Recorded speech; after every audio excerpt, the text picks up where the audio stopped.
po itong unang pagkakataon na nasunog ang isang imbaka ng mga armas sa loob mismo ng kampo ng militar at pulis. At tuwing mauulit ang ganyang kaganapan ay nalalagay sa alanganin ng kaligtasan ng mga tao. Ang paglagablab kasi ng apoy ay walang sinisino. Pag-ulan ng mga bala at malakas na pagsabog ang sumusunod. Nakatutok si Gino Gastong.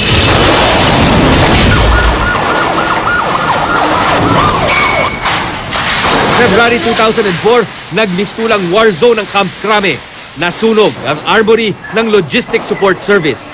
Maya't maya mga pagsabog dahil sa mga nakaimbak na armas.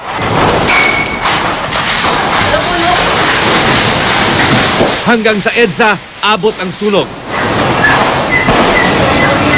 Naging delikado para sa mga motorista, kaya ang sunog at pagsabog nakaapekto rin sa daloy ng trapiko.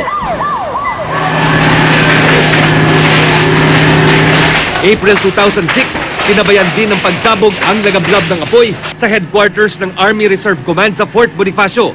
Nadamay kasi ang imbakan ng mga reserbang bala at baril ng AFP. Libo-libong bala at tinatayang daan-daang baril ang natupok. Tupok pati ang barracks ng mga sundalo. 2006 ding sumiklab ang sunog sa armory naman ng Camp Ranao sa Marawi City dahil umano sa problema sa kuryente. At Marso nitong nakaraang taon lang, binulabog ng pagsabog ang headquarters ng Rizal Provincial Police Office sa Taytay.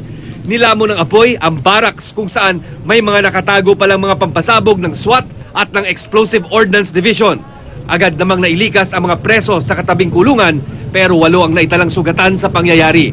Maaari raw na nagmula ang sunog sa kuryente mula sa kisame. Gino Gaston, Nakatutok, 24 Oras.